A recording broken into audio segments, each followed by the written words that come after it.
times never come back. And we don't want to forget. Because history gets old, but gold.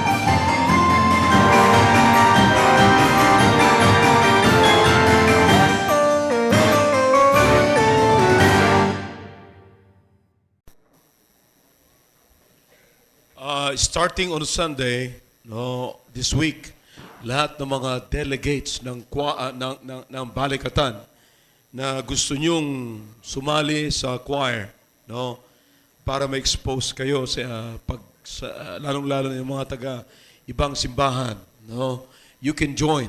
Mag-join kayo sa choir at mag-join kayo sa ministry kung saan nyo gusto kayong ma-expose, no. At para pag-uwi ninyo sa bahay ninyo, sa church ninyo, ay makatulong kayo sa inyong mga pastor. At yan ang kailangan natin. Kaya meron tayong balikatan para maging blessing tayo sa inyong mga pastor at sa lahat ng gawain. Napakaganda siguro kung all over Metro Manila at saan mga nasa probinsya, mga churches sa mga probinsya, ay lahat malago ang gawain natin. Wala nagkikwentuhan. At gawin natin yan dito. Gawin natin na tayo ay expose kayo sa gawain para pag uwi ninyo, may matutuwa naman ang inyong mga pastor. Amen.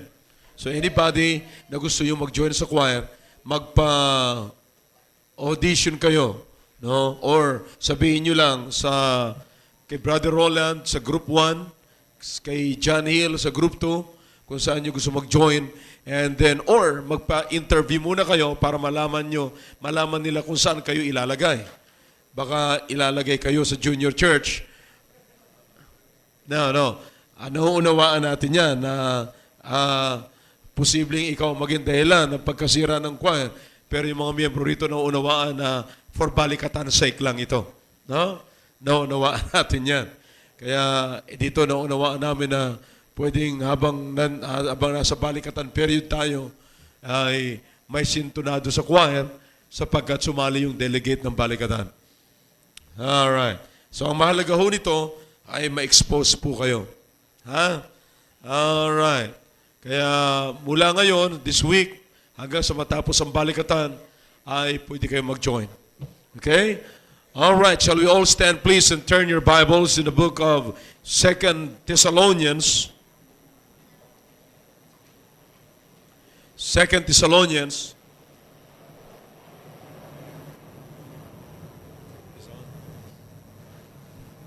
All right. 2 Thessalonians. Chapter 1. We'll begin reading from verse number 1 and 3, and then bababa ho ako sa 11 hanggang matapos natin sa verse number 12. You got it? 2 Thessalonians chapter 1. Are you there? All right. Paul and Silvanus and Timotheus unto the church of the Thessalonians in God our Father and the Lord Jesus Christ. Grace unto you and peace from God our Father and the Lord Jesus Christ. Number 3, we are bound to thank God always for you, brethren, as it is meet, because that your faith groweth exceedingly, and the charity of every one of you all toward each other aboundeth. Number 11, wherefore also we pray always for you, that our God would count you worthy of this calling, and fulfill all the good pleasure of His goodness and the work of faith with power, that the name of our Lord Jesus Christ may be glorified in you, and ye in Him, according to the grace of our God and the Lord Jesus Christ.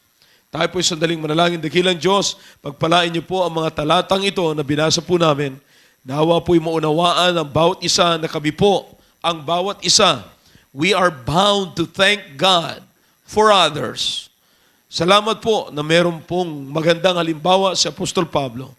Nawa po ito maging huwaran namin mula po sa oras na ito. Pagpalain niyo po ang mensaheng ito sa buhay ng inyong mga anak. Maging ako po na inyong gagamitin. Give me the voice, O God. In Jesus' name I pray. Amen. Thank you. You may be seated. Now, I want you to focus your attention in that passage or phrase in verse number 3. Okay? Nobody's moving now. Nobody's walking around.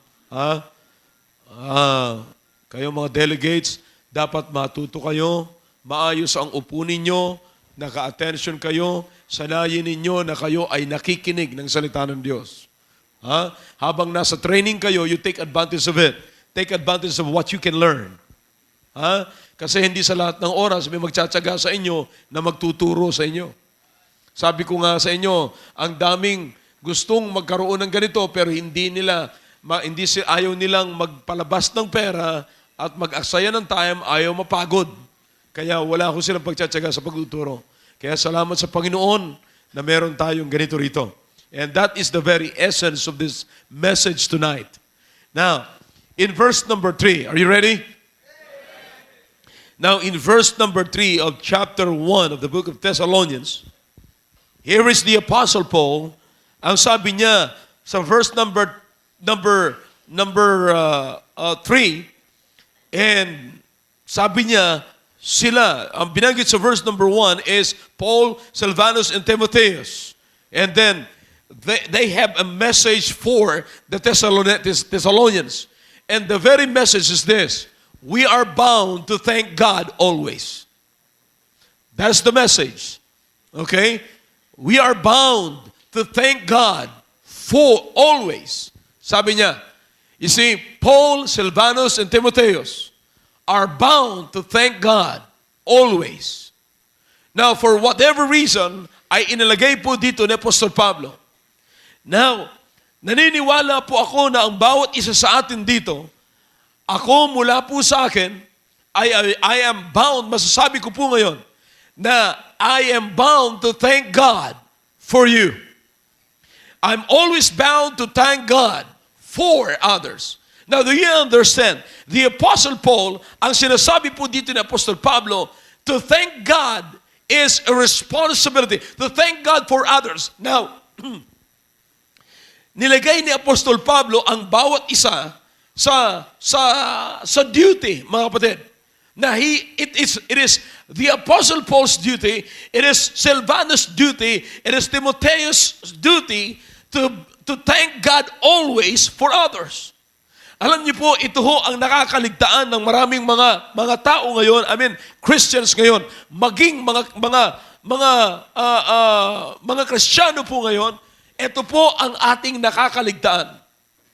Yung tayo po ay maging grateful sa Panginoon. Dahilan sa iba. Hindi yung sinasabi rito ni Paul, I thank you, Lord, for your blessing to me. Hindi sinabi ni Paul, thank you, Lord. We thank you. Me, Paul, Silvanus, and Timothy are thankful to you because you put us into the ministry. No, that's not the very essence of gratefulness that the Apostle Paul was talking about. Ang binabanggit ni Paul ditong pasasalamat ay hindi sa ginawa ng Panginoon sa buhay nila, kundi sa ginawa ng Panginoon sa iba na naapektuhan yung buhay nila. Now, do you understand? And that's something, brethren, na tayo ang buhay ho natin na apektuhan ng ginawa ng iba. Para sa Panginoon. For God's glory. You see, ang tinutukoy ni Apostol Pablo, ang sabi niya, salamat po, I am bound to thank God. It is my duty to thank God. For the Apostle Paul, it is a sin not to thank God for what others did for God. You see, now ito po ang dapat nating makita. Para kay Apostol Pablo, tungkulin ko. At kapag hindi ko ito ginawa, ako'y nagkakasala sa Panginoon. Pag hindi ako nagpasalamat sa Panginoon, dahilan sa ibang tao. Minsan, kapatid, ito ang nakakaligtaan natin. Now, let me talk to you personally. Ako po mga kapatid, personally, I am bound to thank God for you. I am bound to thank God for you. Yung makita ko lamang na kayo'y lumalago sa Panginoon. Hindi ako nag-personal. Nung makita ko na si Brother Roland ay ginagamit ng Panginoon, hindi ako nagpapasalamat kay Brother Roland lamang, kundi ako po'y nagpapasalamat sa Panginoon sapagkat ginagamit niya si Brother Roland. And I am bound. Again, for me, brethren, it is a sin not to do that. Why? It is my duty to thank God because I am bound to thank God for you. Nung nababalitaan ko po, yung pong mga ginagawa niyo dito in my absence, sabi ko, Panginoon, salamat po sa ginagawa mo po sa buhay ng bawat anak niyo doon sa Pilipinas. When I think of thanking God for what He has done for you, I always thank God for you. Pag naisip ko na magpapasalamat ako sa Panginoon, ang nasa isip ko, hindi yung ginawa sa akin ng Panginoon personally, kundi ang nasa isip ko, kayo po. Ang nasa isip ko. Alam nyo, there is a particular reason dito na binanggit si Apostol Pablo kung bakit niya pinapasalamatan ang Panginoon. Sabi niya, I am bound to thank God. Ito pong talata na ito, mga kapatid, itong sentence or itong phrase na ito, para sa akin, is a very powerful phrase. Iba ho ang dating sa akin. Could you imagine? Si Apostol Pablo na napakaraming ginawa sa gawain ng Panginoon. Ngayon nagpapasalamat siya sa Panginoon dahilan sa mga taga-Thessalonians.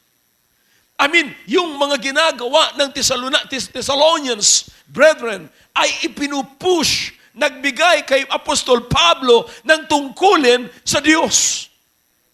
Naunawaan niyo po yung sinasabi ko?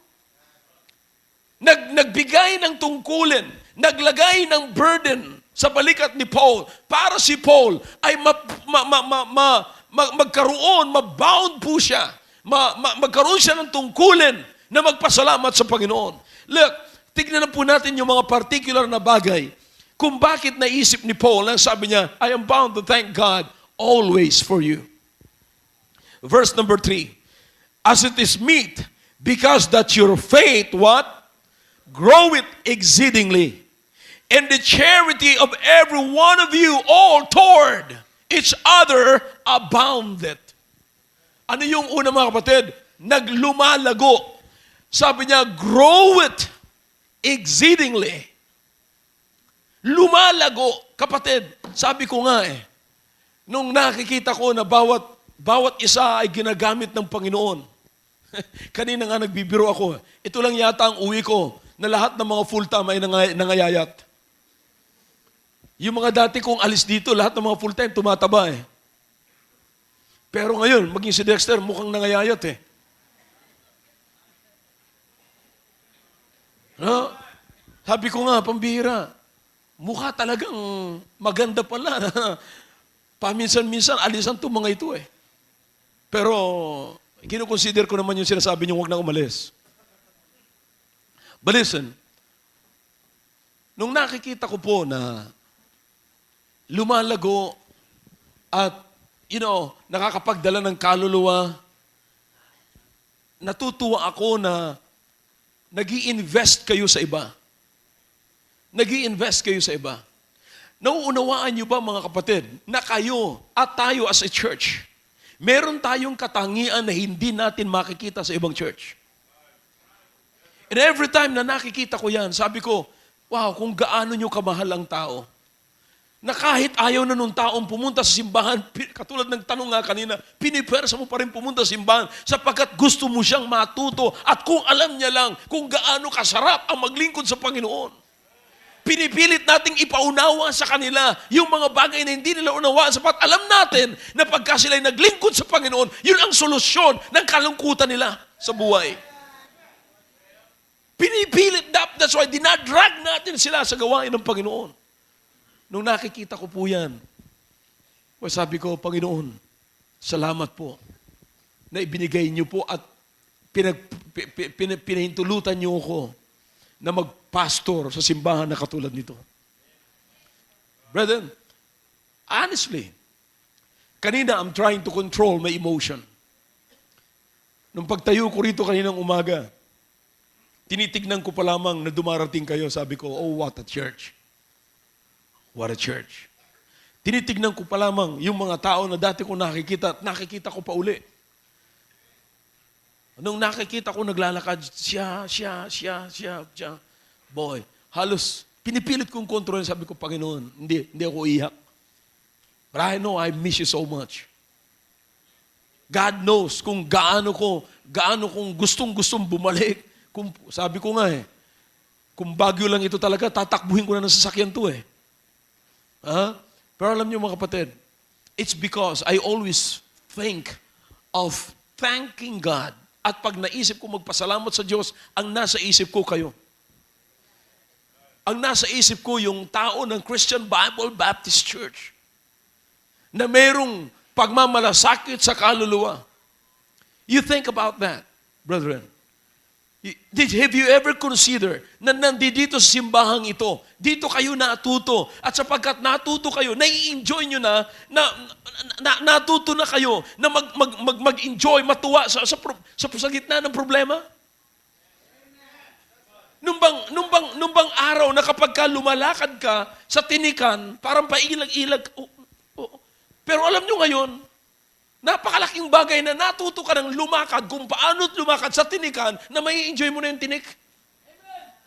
Nung araw, pagka umaapak ka sa tinik, parang, parang, wah! Pero ngayon, hindi na nakakiliti ako. Nakakakiliti na ang tinik. Na dati mong problema noong araw.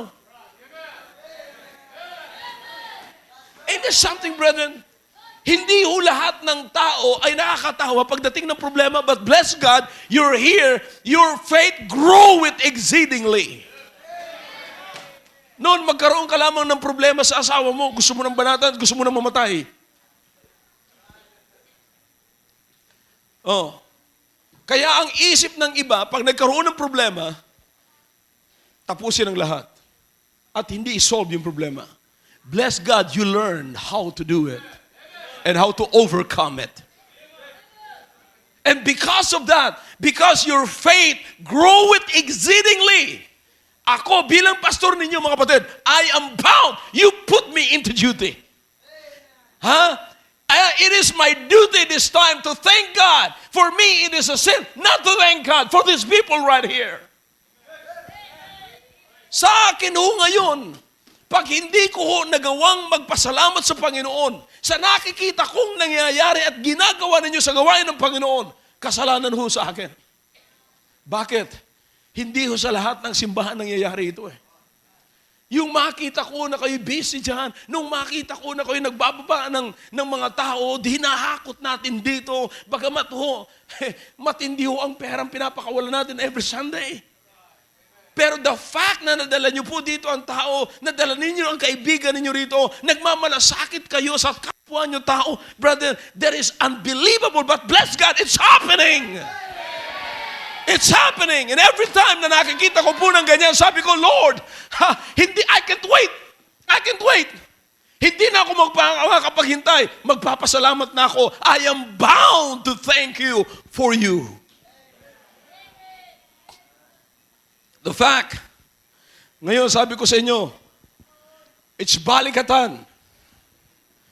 Pag sinabi ko, kailangan ko ng 30 sakong bigas. Anong ginagawa nyo? Pastor, 5 sa akin. Pastor, 2 sa akin. Hindi ba, Sam? Huya. Pag sabi ko, kinakailangan ng 30 sako, sabi ni Sam, 2 siya. Sabi, ilan sa iyo, Brad? Sabi niya, Huya, sir.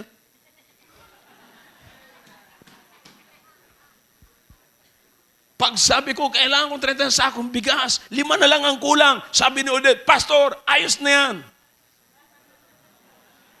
Nawawala yata si Odette. Nandyan, amen. But listen, kapatid, hindi ho nangyayari ito sa ibang simbahan. Now listen, habang nakikita ko na lumalago kayo sa pananampalataya, alam nyo ba ang ginagawa nyo sa akin? Pinupush nyo ako na magpasalamat sa Panginoon. At ang pasasalamat ko sa Panginoon, hindi sa ginawa na personal ng Panginoon sa buhay ko, hindi dahilan sa ako'y nakarating ng malalahati rito, hindi dahilan sa ako'y nakakapag-preach pa rito, umalakas ako, may blessing sa akin ng Panginoon, but dahilan sa ginagawa ng Panginoon sa buhay ninyo. Now, let me tell you something, brethren. Naisip niyo na bang magpasalamat sa Panginoon dahilan sa ginawa ng Panginoon sa buhay ng iba? At yung ginawa ng Panginoon sa buhay ng iba, naapektuhan din kayo.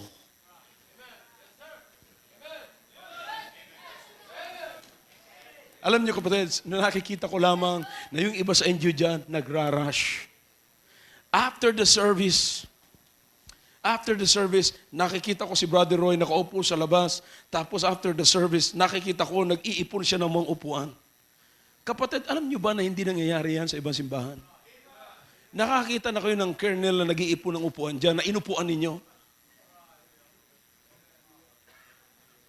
Anybody listening to me?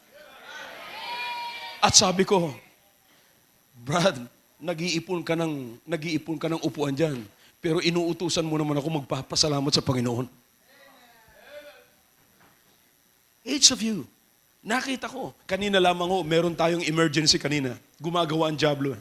Pero ang kapatid natin, salamat naman. At hindi siya tinablan ng banat ng diablo sa kanya. Hindi siya tinablan. Dumudugo na ang ulo, pero nakatawa pa rin. Sabi niya, pasensya ka na, pastor. Sabi ko, wala naman akong kasalanan, wala naman dapat ipagpasensya pero alam niyo, sabi niya, natutuwa pa rin siya, tuloy pa rin ang bautismo. Ngayon, nandito ang kapatid natin. Nadulas po siya dyan sa hagdanan, sa baptistry. Tumama yung kanyang ulo at natahi ilang stitches. Pero hindi siya naapektuhan.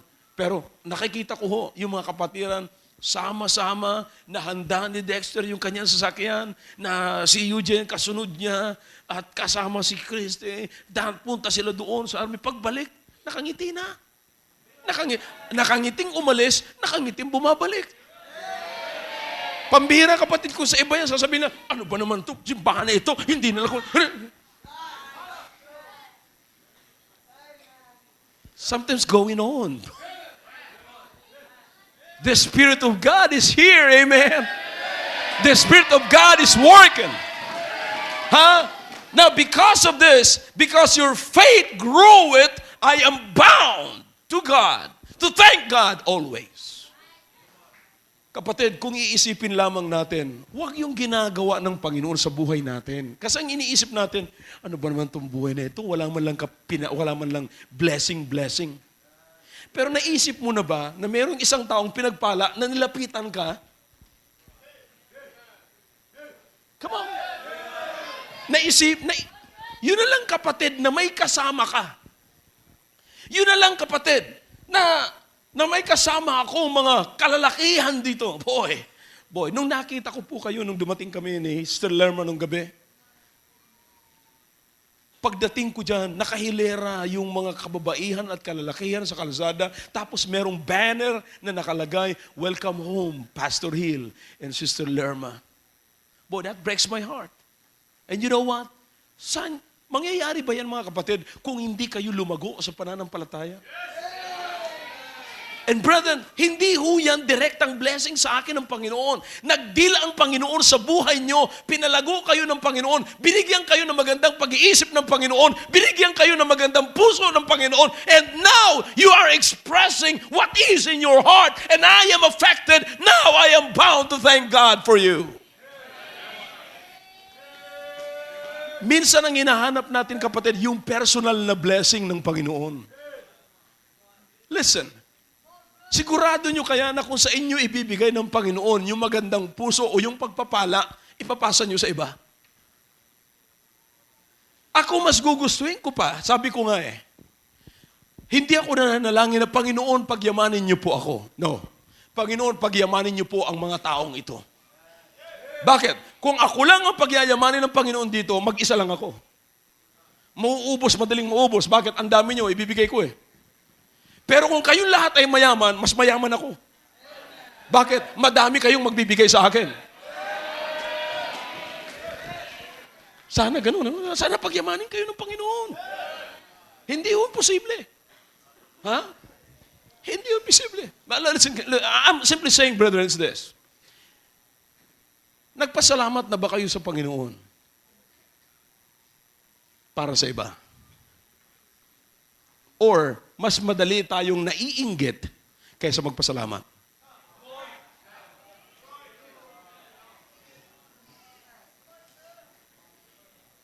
Kaya naman niya nagkaganyan. Alam mo kung bakit? Nandadaya din yan. Naluluko rin yan. Bakit hindi nyo inisip?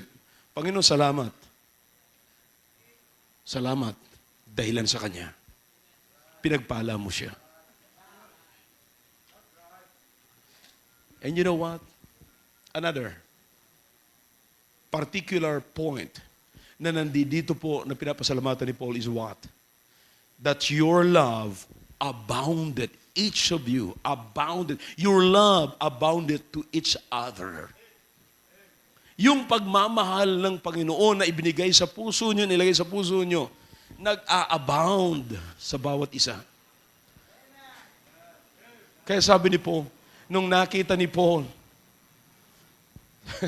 naalala ko si Paul nung nandun siya sa Korinto eh. Pinagalitan niya yung mga taga-Korinto. Tagal-tagal nyo na, hindi pa kayo mapakain dito ng karne. Puro na lang kayo lugaw. Hindi kayo lumalago. Pero nakita si Thessalonian, sabi niya, wow. Nung nakita niya, pag naglalakad siyang gano'n, nakita niya mga taga-Thessalonica, Panginoon, salamat po sa kanila. His life was affected. His life was affected. Kapatid, bakit hindi natin pasalamatan, isipin na magpasalamat tayo? Ilan kaya sa atin dito ngayon, habang nagsasalita ako ngayon, naiisip nyo, oo nga pala, dapat palang magpasalamat ako sa Panginoon. Dahilan sa ginawa ng Panginoon kay sister, kay brother, dahilan sa kanyang pagmamahal.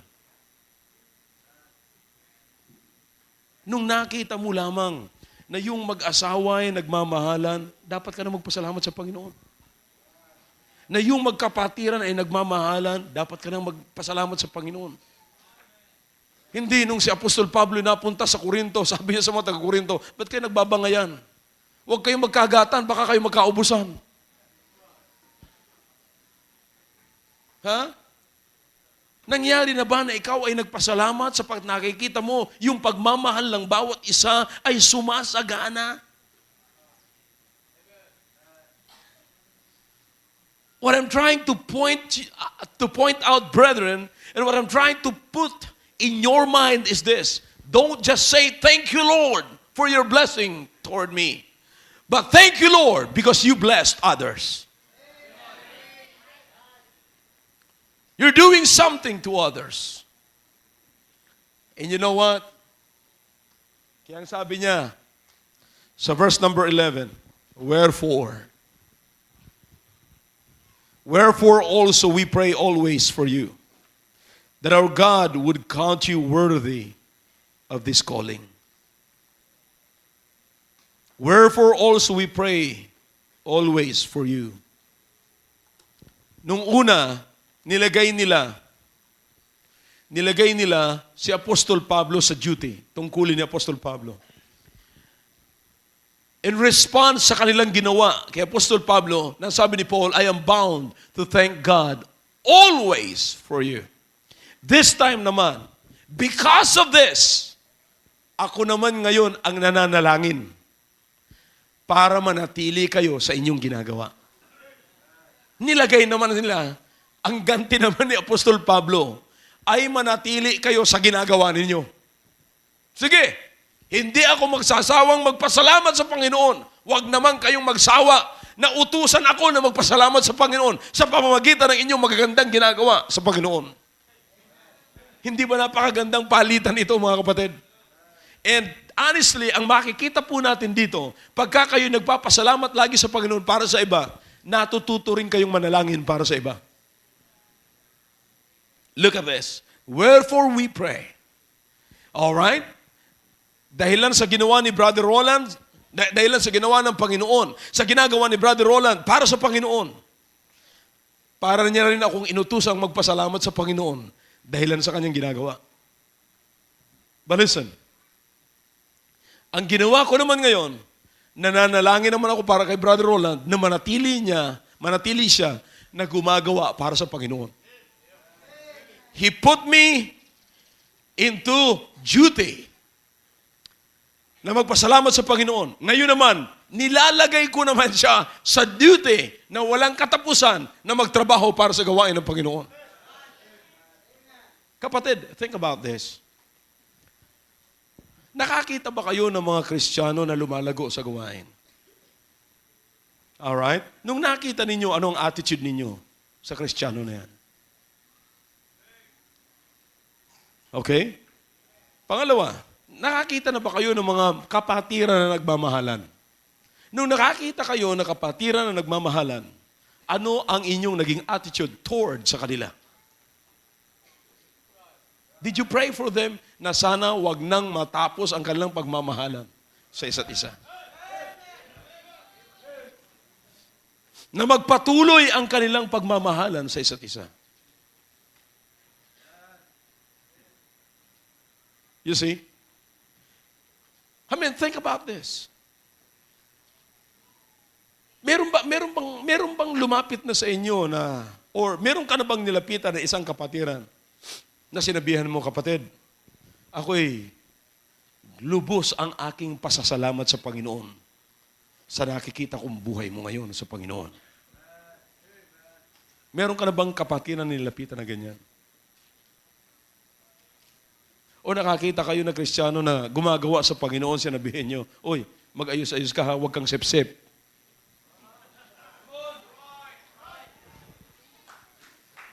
Bakit hindi nyo i-encourage ang isang Kristiyano naglilingkod sa Panginoon, sasabihin nyo, alam mo kapatid, natutuwa ako sa iyo. Kaya alam mo, ako'y nagpapasalamat sa Panginoon dahilan sa ginagawa mo sa Panginoon. Dahilan sa ginagawa mo sa Panginoon. What else? Brethren, what else? Look. Verse number 12. That the name of our Lord Jesus Christ may be what? Glorified in you, and ye in Him, according to the grace of our God and the Lord Jesus Christ. That the name of our Lord Jesus Christ be glorified in you. Ang panalangin ni Paul is, ang pangalan ng Panginoon ay sumagana sa inyo. Could you just imagine that? Na-imagine nyo ba mga kapatid, na yung pangalan ng Panginoon, yung ginagawa ng Panginoon, yung personality ng Panginoon, yung attributes ng Panginoon, yung attributes ng Panginoon, kapatid, ay sumasagana, nakikita natin sa buhay na, nakikita ko sa buhay ninyo. Now think about that. Ano yung mga attributes? Kagandahan, yung beatitudes ng Panginoon, nakikita natin sa bawat isa. Hindi ba napakagandang makita yun, mga kapatid? At habang nakikita mo yun, ibig sabihin, sumasagana. Sumasagana sa bawat isa. Yung kabutihan, yung kindness, yung love, lahat ng mga fruit of the Spirit, makikita natin sa bawat isa. And Jesus is glorified. Yan yung sinasabi ko po sa inyo kaninang umaga, na kapag ka nakita natin ang Panginoon, na mataas na siya'y nag-glorify na yan, yun na yung pinakang-highest attainment natin or spiritual attainment. Sumasagana. Kaya sabi ni Paul, nais ko na makita ko na sumagana sa buhay ninyo. Sumagana sa buhay ninyo. Yamang ako naman ay nagpapasalamat sa Panginoon. Nagpapasalamat sa Panginoon na ngayon ay lumago ang inyong pananampalataya, na ngayon ay napakabuti nyo sa isa't isa, nagmamahalan kayo sa isa't isa. Ngayon, nakikita ko sumasagana ang biyaya ng Panginoon, ang pangalan ng Panginoon. And not only that, Ito ho ang maganda sa uli. And that also ye are glorified in Him. Not only Jesus is glorified in you, palaging nangyayari yon, but yung ikaw ay mag-glorify sa Panginoon.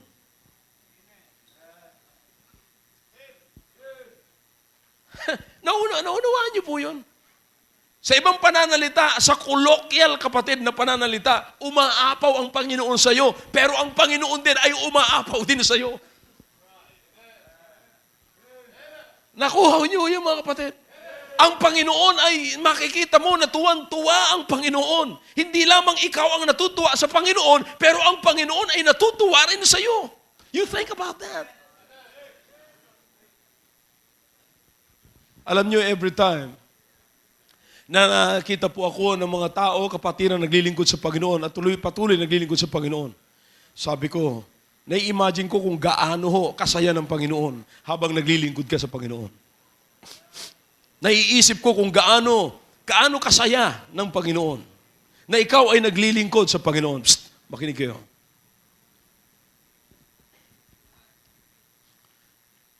Now consider that, brethren. Ano yung bagay na ngayon na masasabi natin? Well, pag tinanong ka, kumusta ka? Oh, pastor, ang Panginoon ay sumasagana sa akin. Oh, kumusta ka? Pastor, ako po ay sumasagana sa Panginoon. Huwag lamang yung sabihin, gusto kong maging masaya ang Panginoon. Masaya ako sapagkat nasa akin ang Panginoon. Sumasagana ang pagpapala ng Panginoon sa akin. Ang Panginoon din naman kaya ay sumasagana sa iyo. Consider natin yung mga ganitong klaseng punto, kapatid. The very essence of this message tonight, the purpose of this message tonight is, isipin natin, kapatid, kung ano ang ginagawa ng Panginoon sa iba at hindi lang sa atin. Because the Apostle Paul was talking about being thankful, grateful to God for others. I am bound to thank God. I cannot miss it. I cannot wait to thank God kung ano ang nakikita ko ngayon sa nangyayaring, hindi ko pala alampasin ito. Nung kapatid, napakarami na lamang eh. Bawat nanay, bawat wives ngayong umaga, bawat wife ngayong gabi, pwede, kung iisipin nyo kung anong ginagawa ng Panginoon sa husband ninyo, hindi pwedeng hindi kayo magpapasalamat sa Panginoon. In fact, bago nyo pasalamatan yung husband nyo sa ginagawa nyo, na mabuti niya, pasalamatan nyo ang Panginoon. Panginoon, salamat sa ginawa nyo po sa aking husband. And because kung nagpapasalamat ka sa ginawa ng Panginoon sa iyong husband, therefore yung husband ay merong gagawin para sa iyo. Bakit? Hindi, inevitable po yung kapatid eh. Ang kabutihan ng iyong husband ay magre-reflect ho yan sa iyo. Kaya nga sabi ko, nagpapasalamat tayo sa Panginoon because we are also affected by the things na ginawa ng Panginoon sa buhay ng ibang tao. You think about that. Husbands, nagpasalamat na ba kayo sa Panginoon dahil sa inyong wife? Parents, nagpasalamat na ba kayo sa Panginoon dahil sa inyong mga anak? Mga anak, nagpasalamat na ba kayo sa Panginoon dahil sa inyong mga magulang? Alam niyo, ang kasalanan ho ngayon ng buong mundo, being ungrateful. Ungratefulness is the sin of the world. Akala natin, lagi na lamang may pananagutan ang Diyos sa atin eh. Ni hindi natin nakuhang magpasalamat sa Diyos. Akala natin, kayong mga bata, mga young people, akala nyo, lagi na lamang may responsibilidad ang inyong mga magulang sa inyo, kaya kahit anumang gawing mabuti ng magulang nyo, binabaliwala ninyo. Bakit? Ang akala ninyo, tungkulin na gumawa ng magulang nyo sa inyo ng mabuti. Ungratefulness is the sin of the world. Pero kung ngayong gabi, iisipin ninyo ngayon, dapat palang magpasalamat ako sa Panginoon dahilan sa aking magulang. Because my life has been affected by the blessings of God to my parents. Dapat magpasalamat ako. Alam niyo mga kapatid, kung iisipin po natin ngayong mensahe ngayon, hindi ka lalabas ngayon sa building na ito na wala kang pasasalamatan. Yung iba sa inyo, inimbita kayo rito, nakarating kayo rito, dahilan sa imbitasyon ng iba. Pasalamatan niyo na ang Diyos. Pasalamatan niyo na ang Diyos. We are bound to thank God. Ngayong gabi, hindi ko pasalamatan ang Diyos dahilan sa inyo. Sasabihin ninyo, si Pastor, ang daming problema. Kasi madaming may problema sa church. Well, I thank God for you. Yun na lamang kapatid, makatulong ako para ma-solve yung problem ng ibang tao. Napakabuti na ng Panginoon sa buhay ko. I thank God for you. I thank God for you. Kapatid, nandito ako, again, sa pulpitong ito, nagpapasalamat hindi sa blessings ng Panginoon sa akin, kundi dahilan sa blessings ng Panginoon sa buhay ninyo. Oh yeah. Pagka inisip lamang po natin na tayo naghihintay ng pagpapala ng Panginoon sa buhay natin, hindi na tayo makakapagpasalamat sa Panginoon. But notice the word always na binabanggit lagi ni Paul. I am bound to thank God always. Bakit? Walang hindi pwedeng pasalamatan si Apostol Pablo sa mga nakikita niya. Sa mga nakikita niya. Meron siya laging nakikita na dapat niyang pasalamatan sa Panginoon. And that is very true, mga kapatid. Kung ngayon, wag lamang ho tayo mag-focus sa negative. Isipin lang natin na ikaw, sino man dito ngayon na nakakilala mo, wala kang gripe sa Panginoon eh. Wala kang pwedeng gawing sama ng loob. Bakit? Panginoon, salamat. Yung ako na lamang ay napunta rito sa church dahilan sa iba. I am bound to thank God for you. Kapatid, sabi ko nga sa inyo yung magpastor na lang ako, every time na magpipreach ako rito, at ang pagpipreachan ko ay kayo, I am bound to thank God always for you. Yun na lamang ho, na lahat ng mga ginagawa, sabi ko sa inyo, anumang makita kong anggulo sa buhay ninyo, yan aho'y nagpo-push na sa akin na ako'y magpasalamat sa Panginoon. Again, notice the word bound, bound, bound, bound, bound, bound. Commitment, duty, and to fail to do that is a sin. Kaya ngayong gabi, kapatid, isipin ninyo, huwag niyo sabihin, ano kayang ginawa ng Panginoon sa akin? No, sino ang kakilala ko rito na may ginawa ang Panginoon sa buhay niya?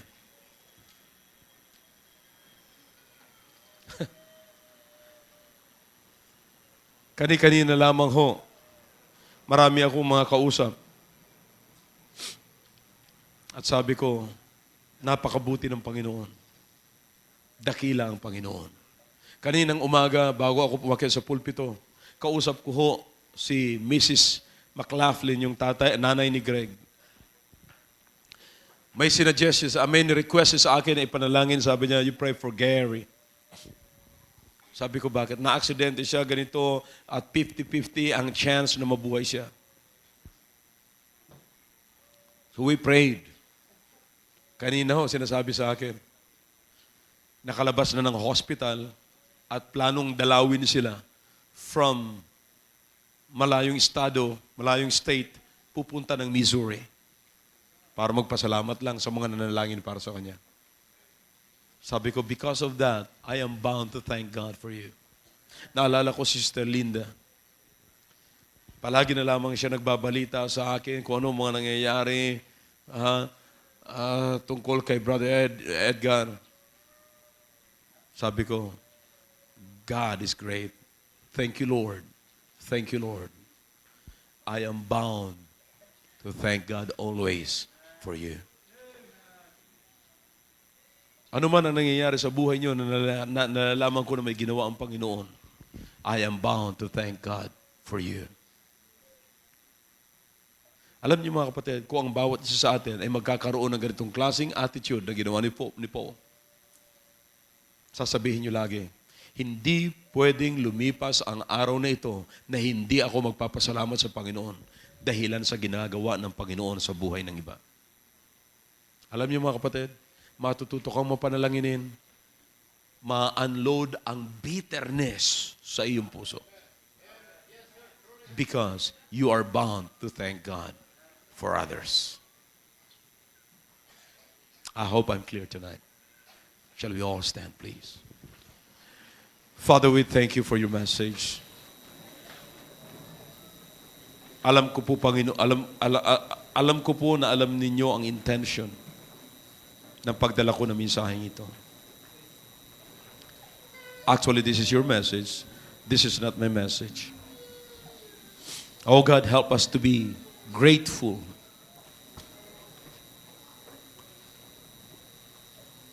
Lagi po naming iisipin na we are bound to thank God for others. Help us, oh God, tonight. Challenge the hearts of your people, please.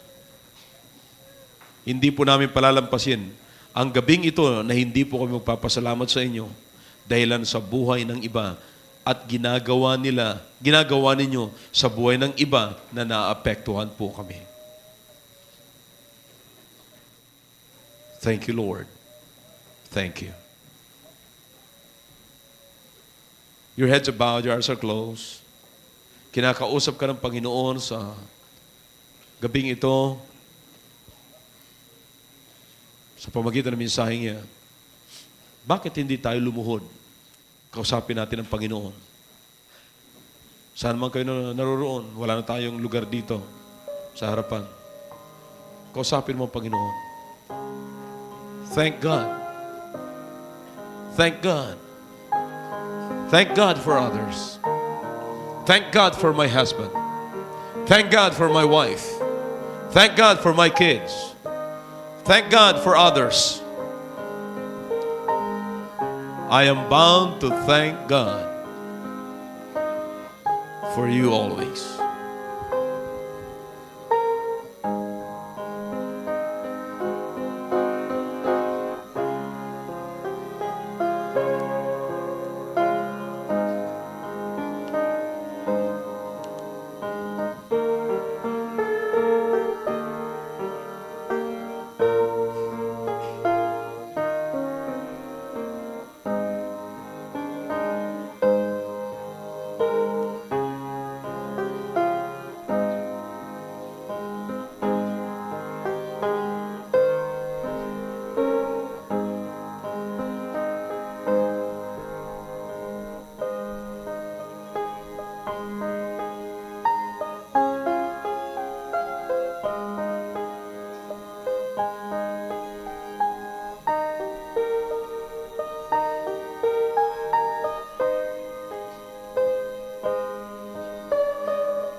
Dakilang Diyos, marami pong salamat sa inyong salita.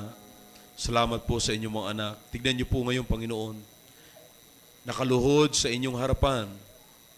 Nagpapasalamat po sa inyo, hindi dahilan sa blessings na tinanggap po namin, kundi dahilan sa blessings na tinanggap ng iba. O Diyos, napakabuti niyo na ibinigay niyong halimbawa si Apostol Pablo, si Timoteo, si Silvanus. Thank you, Father, for putting us together into this church. Help us, O God, to see the blessings of others. Help us to be thankful because of your blessings to others. Salamat po. Salamat. Pinupuri ka po namin, O Diyos.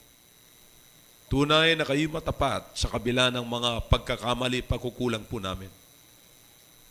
Walang pwedeng salita na pwede po naming banggitin para maubos namin pasalamatan ang ginagawa niyo po sa buhay ng iba. Salamat na niligtas niyo po ang mga taong hindi po namin inaasahan ang inyong ililigtas. Salamat na minahal nyo ang mga tao na hindi po namin kayang mahalin.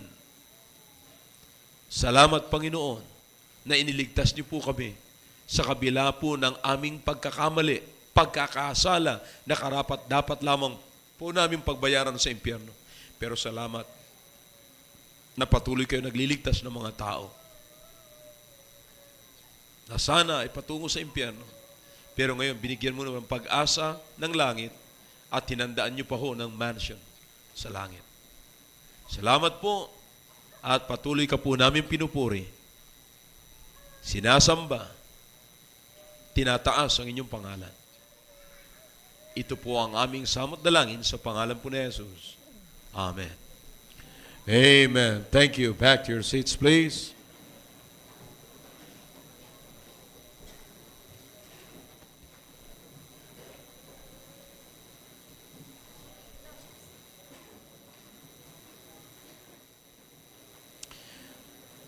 Did you get the message tonight clearly, brethren?